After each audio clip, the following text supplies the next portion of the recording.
Hey, Tony guys here, y'all gotta forgive me. I ain't got no light in here except for the TV. But listen to me, I want to tell you this, and this is to the men, but if it's for the women, if a woman can relate with it, then go ahead. But I'm talking to the men from a man's perspective, and let me tell you something. You better get out while he's allowing you to. What I mean by that is God gives grace. But if you take that grace for granted, you will be exposed. So now here, when you look at this thing with P. Diddy, here we have a lady coming out and saying that he did something to her, drugged her, raped her in 1991. 1991. So nobody knew about that. Nothing was said. But then here you got another lady, Cassie, come out and say he was doing stuff to her in the 2000s. That's what I'm trying to tell you. Is there are even criminals, and there's people who have done some very foul things, some very vile things, and they got away with it because they did it and then they turned from their wicked ways.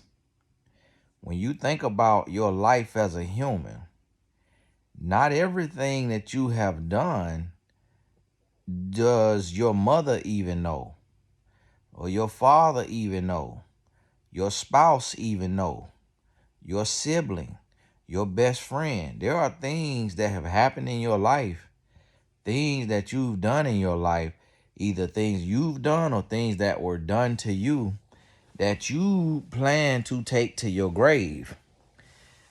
Now, if it's things that you have done, then if you can't see me too well, then just listen. This ain't about my face. This about the words coming out my mouth. God bless you. And what you have to realize is if it's things you have done, you have to repent from those things. So this very day, right now, there are men, and I could say this just because I know just humans.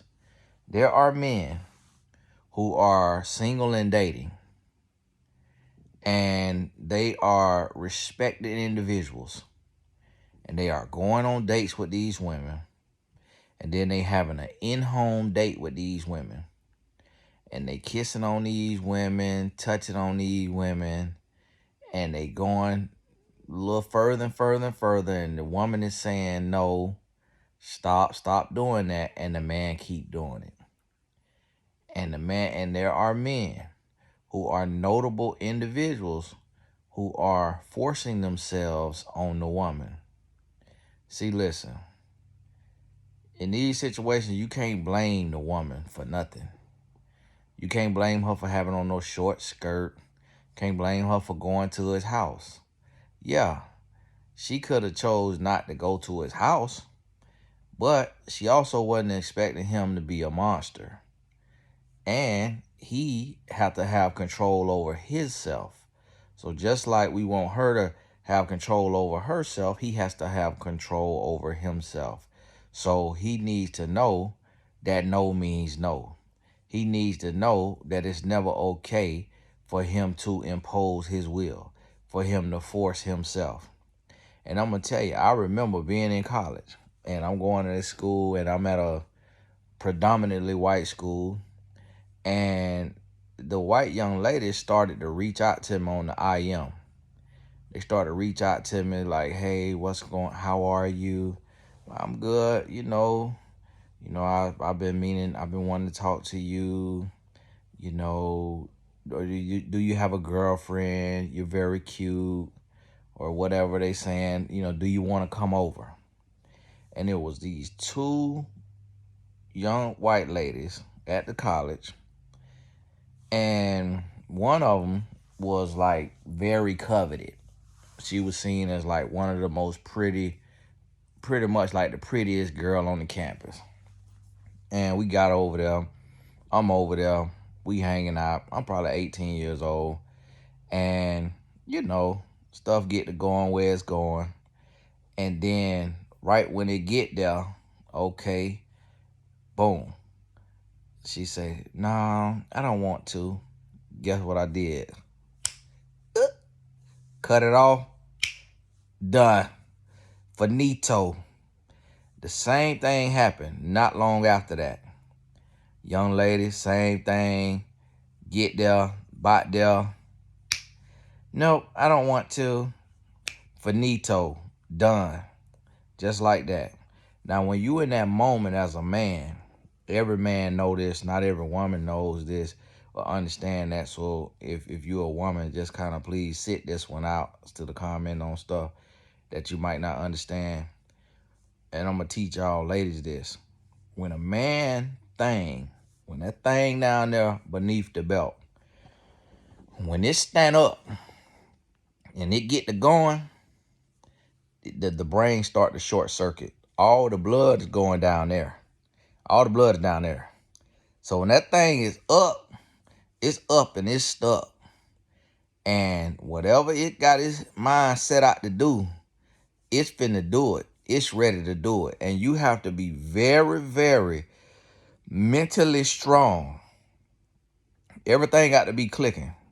Your moral compass, your integrity, your character, your dignity, your upbringing, everything has to be firing on all cylinders for you to gather yourself and tell yourself, she said no.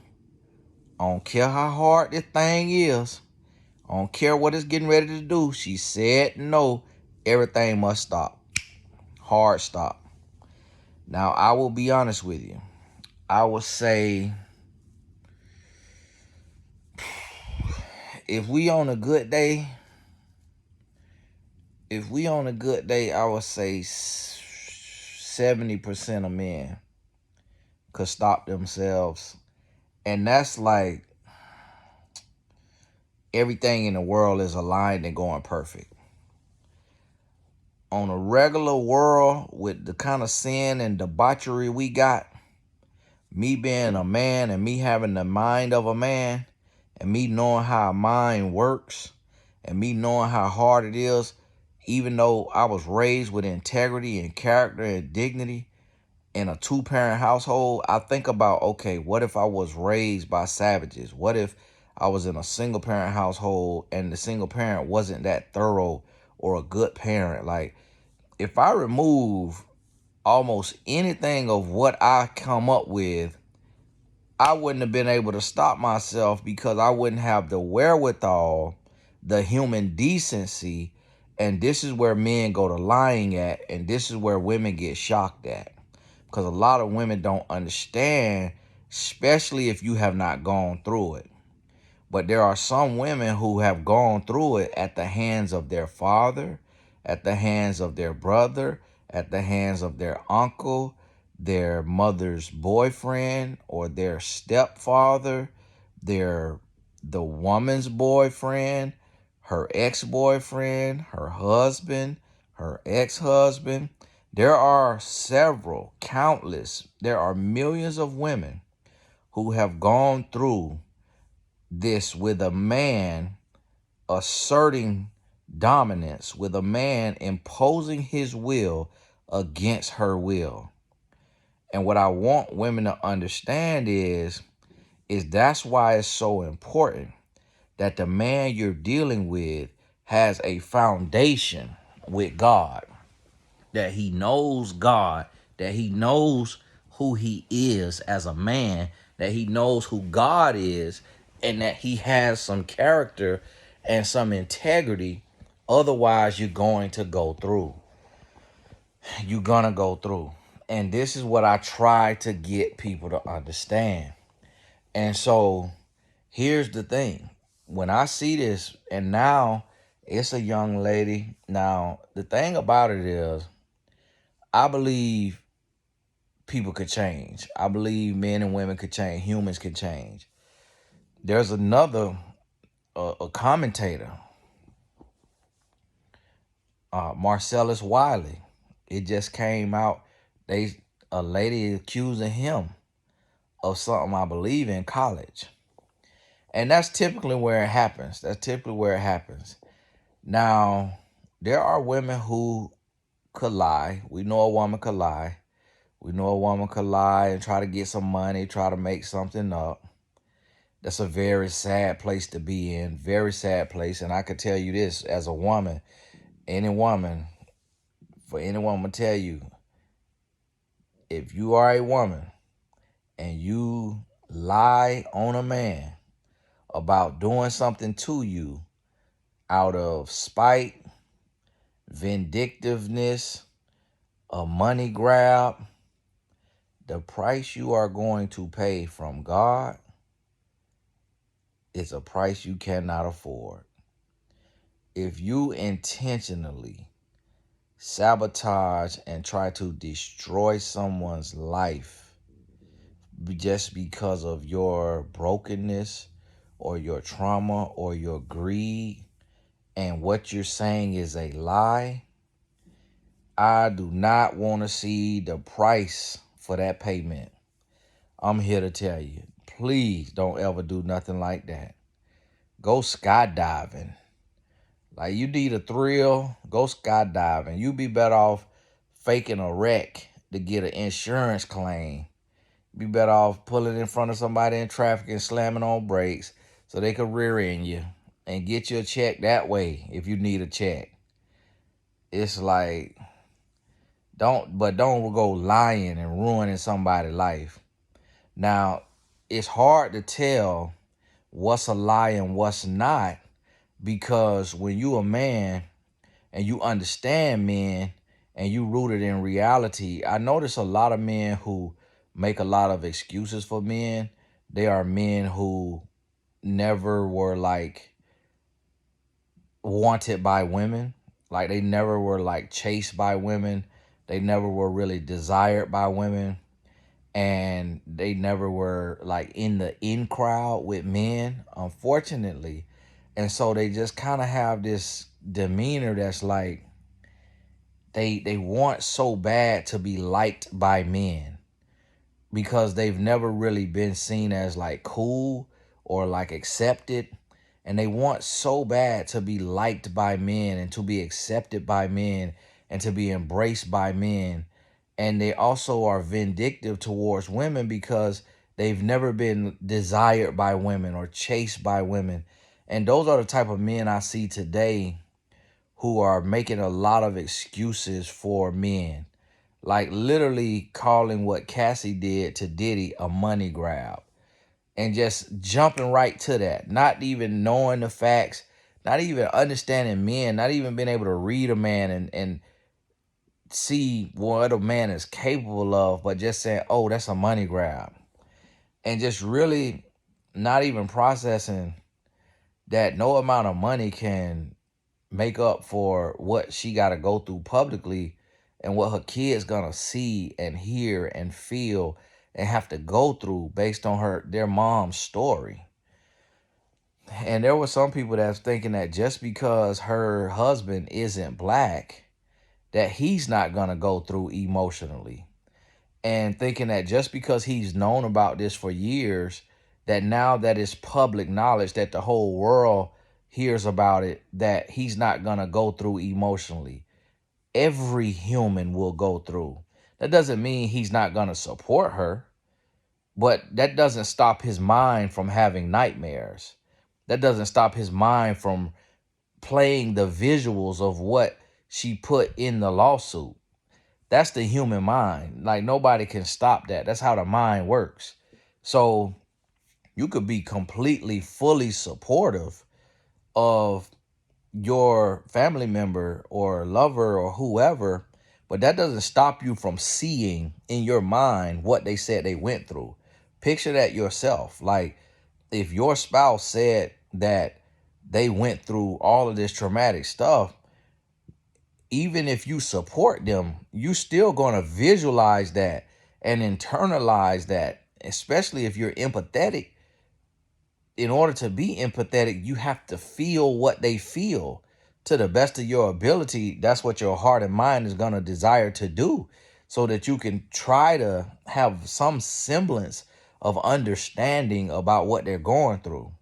And so, me personally, the reason why I take the stance that I take is because of the life that I've lived. And that's the difference, where a lot of men, they think that I'm pandering to women, but they don't understand that I come from a different type of cloth. I come from a different type of area. So where I come from, black women and women of all colors were being raped and molested at the age of 2. Like, I seen, when you come from certain areas and there's not like safeguards, you seeing women being taken advantage of 2 years old, 3 years old, 4 years old. Like, everybody, when you're around poverty and when you're around broken homes, you see so much trauma, and you see adult men doing stuff with little girls. You see so many men who are in the community, like men who are teachers. I remember like basketball coaches, male basketball coaches in high school sleeping with the little girls, sleeping with the 6th graders, 7th graders, 8th graders, sleeping with the 9th graders, 10th graders, 11th graders, 12th graders. My sister, when she was in high school, told me that one of the men at school was sleeping with some of the girls she went to school with. And then my wife just seen this happen. One of the coaches that coached her, it came out against him that he was sleeping with a high schooler.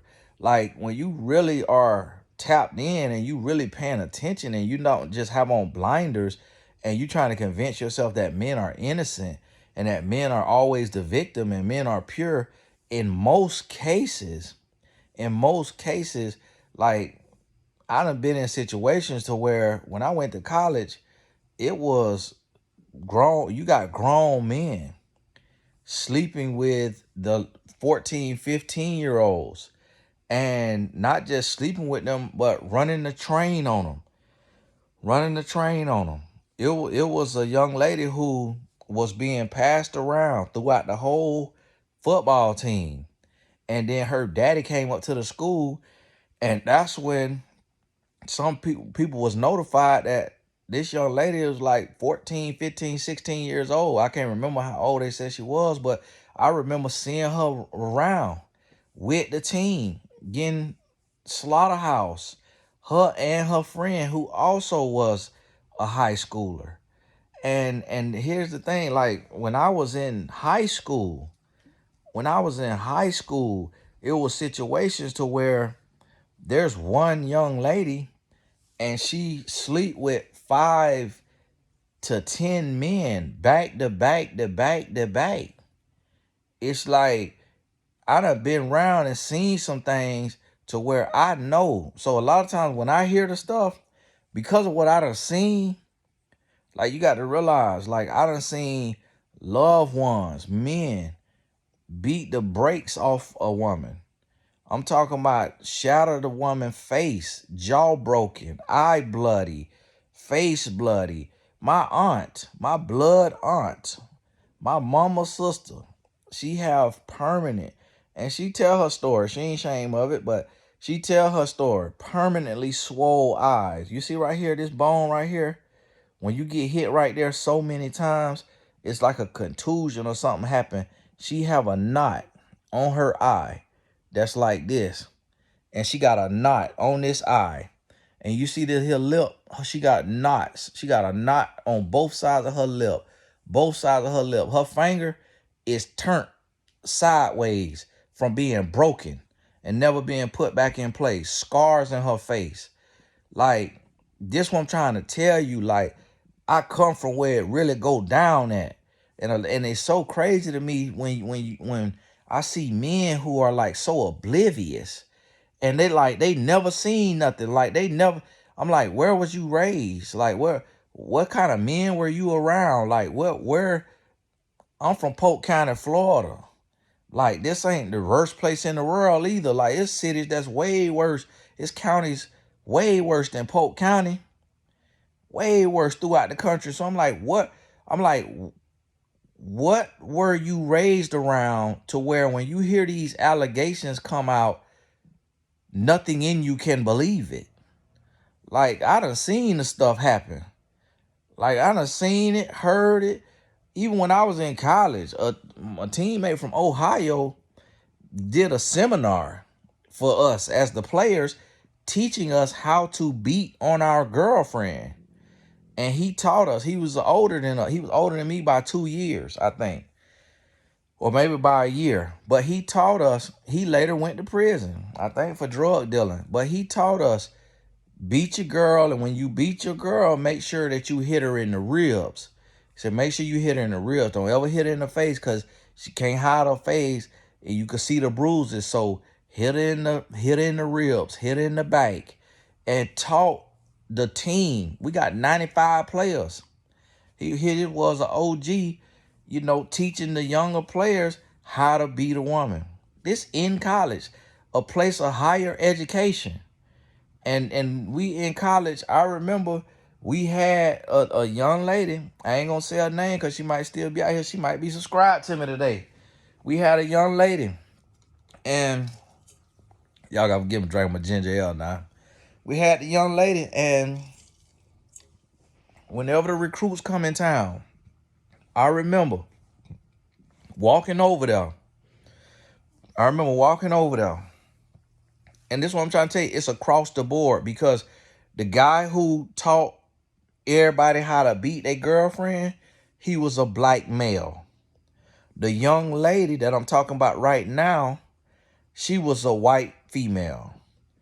And I remember walking over there because the recruits was in town. I always was with a lady. I always kept a lady. And so I never really hung out with my teammates. I was always up under a woman. And so then that's why I also take the stance that I take, because I never was really into bromance. When I was a little child, I hung out with my homeboys. But when I became a man, I only would be with a woman. I didn't hang with my teammates outside of football practice.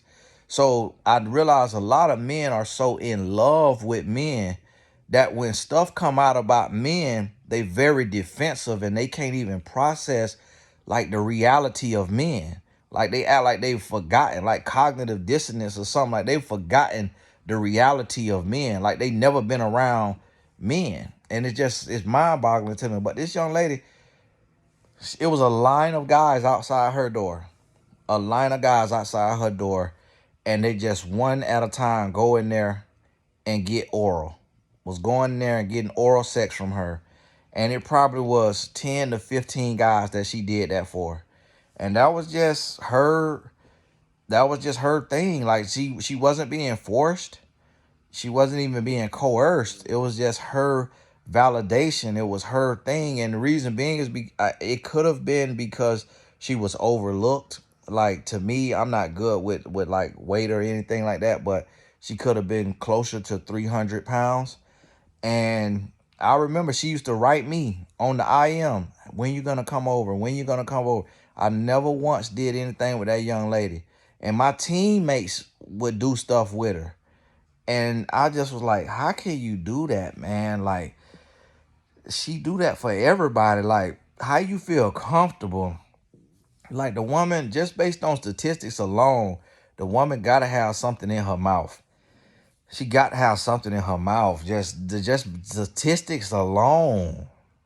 Like, how you going to knowingly see a line of 20 guys outside of her dorm room and then you go stick your thing in her mouth? Like, that's worse than Russian roulette. Like, you know what you're going to get. So for me, I was not that desperate. And I'm just like, I'm good. What I used to do is I used to borrow her car. I would borrow her car to go pick up my girlfriend from the airport when she flew in from Florida.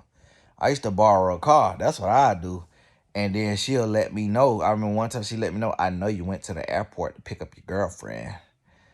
I'm like, one of my teammates done snitch. Because the airport, the Pittsburgh, was 2 hours away from my college. So I flooring a car. Yeah, dumping that thing. It was a Grand Prix. Dog that car. I got a speeding ticket on the way back to college. But that's what I used to get from her car. And so this the thing, like, I see this going around. I remember a young lady I was dating. I went out, slept with another young lady, dealing with another young lady. Come to find out, my teammate went to mess with her. This was a white female. My teammate was a black male. Come to find out, my teammate slept with her because I bet him that he couldn't sleep with her because I was naive and I was under the self-hate, thinking that white is right. So I'm thinking that, oh, I'm dealing with this white girl. I bet she faithful. So I told him, I bet you can't sleep with her. He didn't even have to try hard. And then come to find out, not only did she sleep with him, she slept with 4 other of my teammates. And while I was out doing my dirt. But when I talked to her about it, I sat her down like first 48, Memphis, first 48, and I'm just grilling her. I am grilling her. Boy, I got all the tactics, I got all the angles. I already know. I know everything. I'm gonna give you one chance to tell me you'll never talk to me again. You know, she crying and all of that. Well, guess what she say? And whether this was true or not, she say, well, I was okay with, she said the names, I'm gonna say their positions. She said I was okay. I went over there, I was okay with the running back, with the fullback. Like I agreed to that. But when I went to get up, he had the cornerback come in. And when I went to get up, the cornerback put his hand on my chest and pushed me back down to the floor, like laid me back down on the floor. I said, you on the floor? She said, yeah, it was on the floor. And she said he put his hand on my chest and he like pushed me back down, and then he, against my will. Like, because these was 2 black men. Because there was a black man, now imagine this now. If I was a white male, I would have made her go to the dean of students and tell on this guy and get him expelled.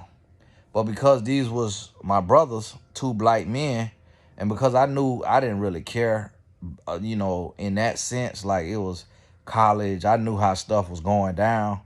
I didn't expect it was going to happen, but I just know how stuff happened. I come from that. My whole life, I done seen the stuff happen.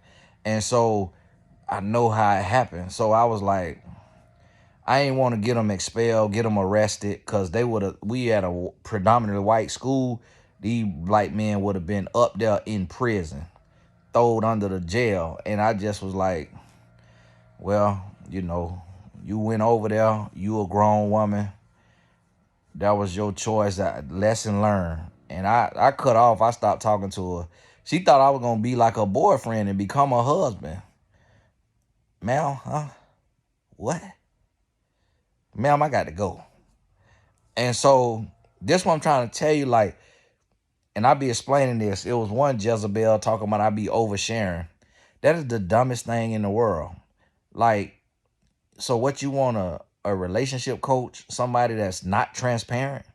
And that's the problem now, is that because we don't require transparency and hearing people's story and what make them who they are and what make them give the insight they give and take the stance they give, that's why y'all, not the people on here, but the little stragglers, the spectators, that's why you getting bamboozled. That's why you're getting taken advantage of, because you don't require transparency. And then the Jezebels, the men and women that's Jezebels, they'll come over here and hear my whole story and then go out there and be telling the story like they done heard gossip. Like they done read this on a gossip blog and it come right from my mouth. I say, boy, look here, boy. People are doggone is a mess. But this the thing. That's why I take the stance that I take, because I done seen real life happen. Like I done seen the savagery of men. I done seen the savagery. And to be honest with you, to be quite frank with you, I done seen the savagery of women, but at a much, much lesser rate. And typically when it's a woman, this is the thing. I know so many savage men who have not gone through any trauma in their life. But whenever I meet a savage woman, this woman done been everything. Like everything has happened to her. Like she literally is acting out. Like she literally retaliating. But I know men who was raised in a Christian household with a great mom and dad who grow up and become a rapist, become abusive. And this is the thing, like I was a dog. I was out there and I call it a dog. But to be honest with you, when I told my homeboys that I was at about 100 women, my homeboy said, I'm at 300. My other homeboy said, man, I'm probably between 500 and 600. And this is what a lot of people don't realize. And just please, if this too grown for you, like just stay out the comments. All that. I be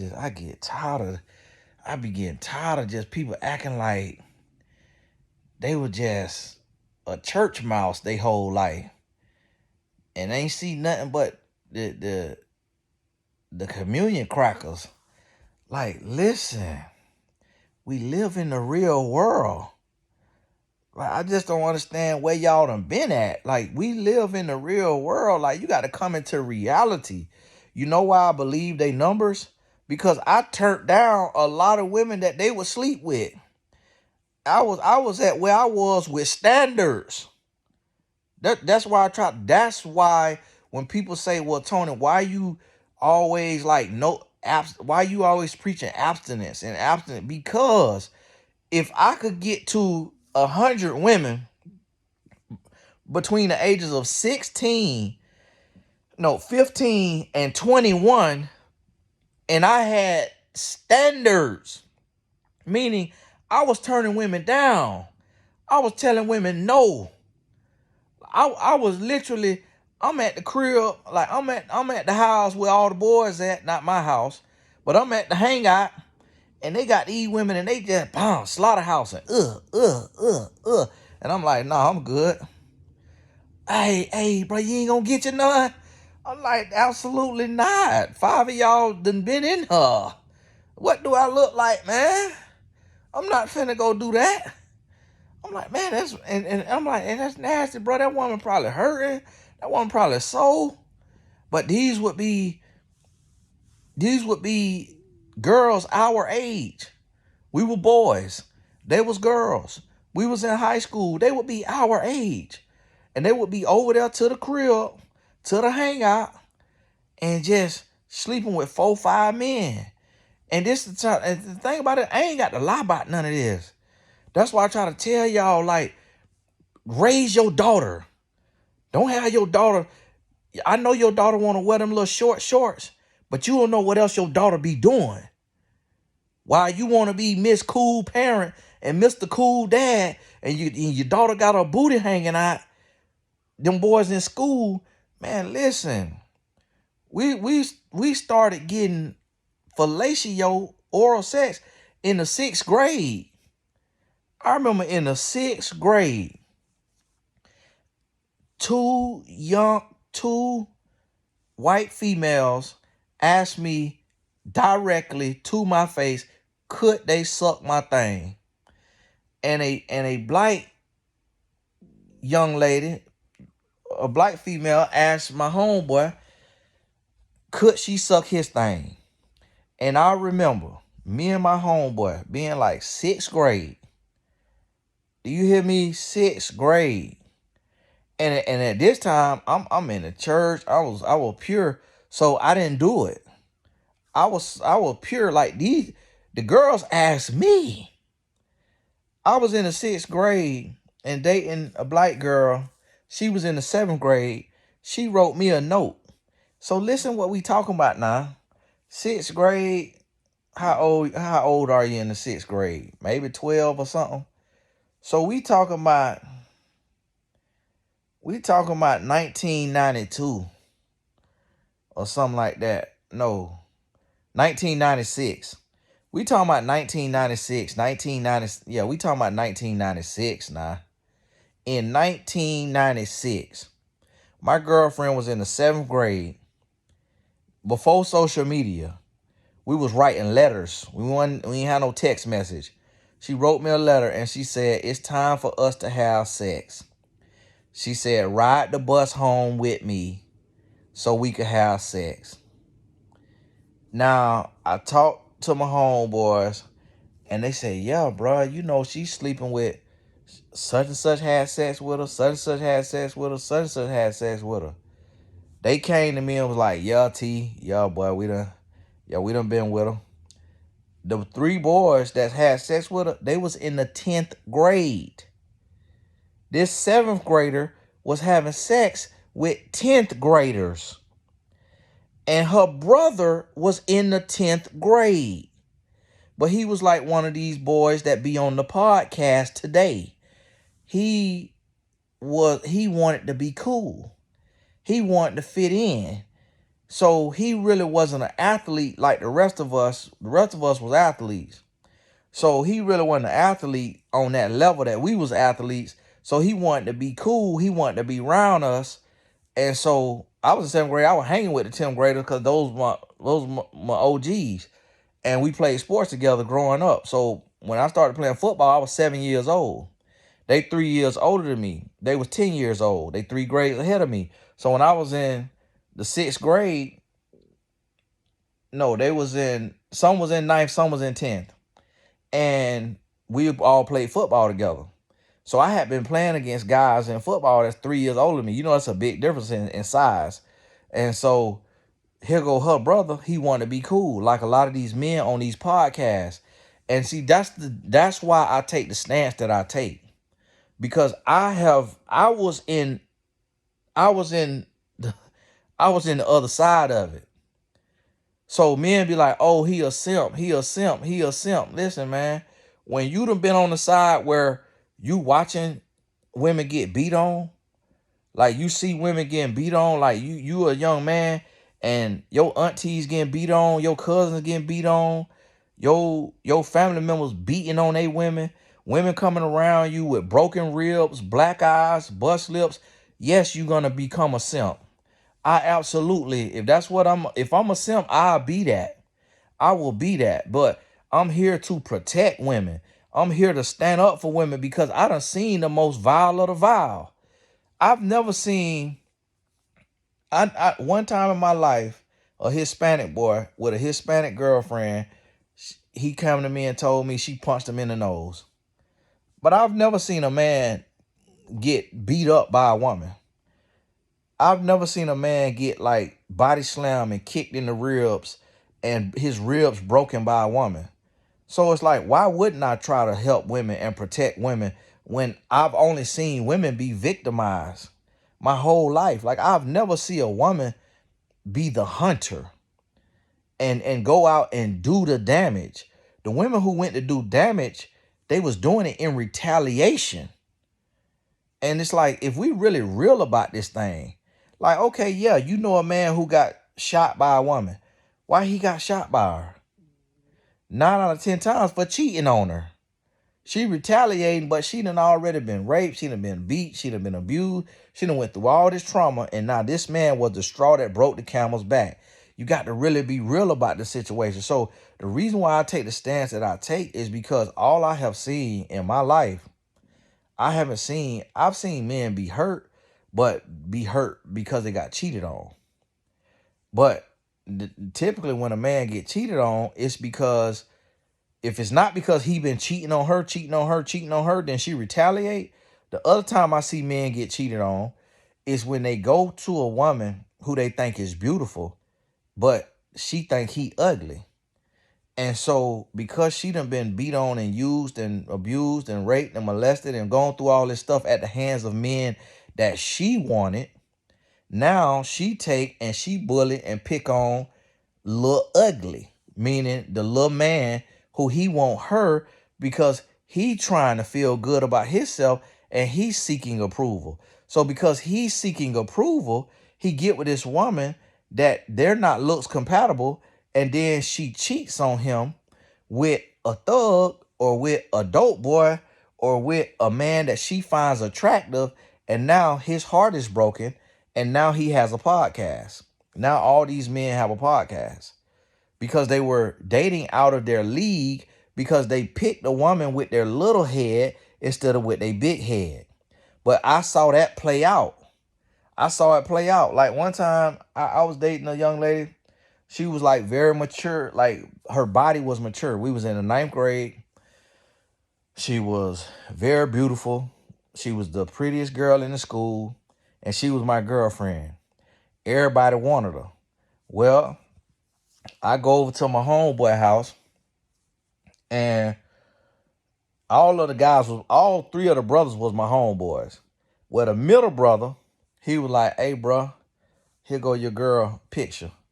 He handed me a picture of my girlfriend, her school picture that you take in school.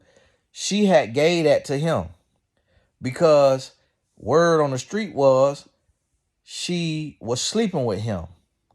Me and her never slept together in high school. Word on the street, she was sleeping with him. He would have technically been like a 12th grader, but he was a dope boy. Not necessarily a dope boy, but he got kicked out of school. And he just was real reckless. And that could have just been a spirit he was operating from. But I remember we was walking from middle school to the high school. We was in middle school. We walking to the high school because they was close together. And we used to go to the high school to run on the track for our fitness stuff in middle school. We walking to middle school. My homeboy, that's my age, he go up to the older guy that I'm telling you who gave me my girlfriend picture. He go up to him, whisper in his ear about this white boy. The white boy had not done anything to my homeboy. This white boy was like one of them kind of, he was a well-off white boy, and he had the nice jeans, the nice shoes. Well, my homeboy had one eye. He only had one eye, so one of his eyes was glass, so he could only see if he turned his whole head. Well, he just was nasty and petty and just operating from his pain and his trauma. He used to bully everybody, pick on everybody, just cause problems. He go up to the older guy who's at the high school. We walking through the high school. The older guy, he's at the lunch table. He out at the lunch area. He go up to him and he said, "Hey, the white boy messing with me." And he know that the guy crazy, so he trying to prove a point. My homeboy, this a black boy, he come over from the high school. He walk up to the white boy. He walking beside the white boy. And then he just steal him. He steal off on him. I mean, hit him with everything in him. Hard, for no reason. The white boy hadn't done nothing. The white boy hadn't done nothing. It just was my dumb homeboy who liked to start stuff. So me and my cousin, we both got a daddy. We first cousins. Me and my cousin, we both got a daddy. My daddy, that's his brother. Our dads is brothers. We first cousins. We raised right. My daddy, his side of the family, they was together. Like the fathers was in the home. My mama's side was the dysfunctional side. Me and my cousin, we go into the coach office and we snitch. We snitched because we had a heart. We like, man, that white boy ain't do nothing. And we ain't tell then, when we came out the office then, and see, this ignorant thing about black guys is that we got this no snitch, no snitch, no snitch. That's the stupidest thing in the world. And that's why we setting records in the prison. And that's why we dying in records.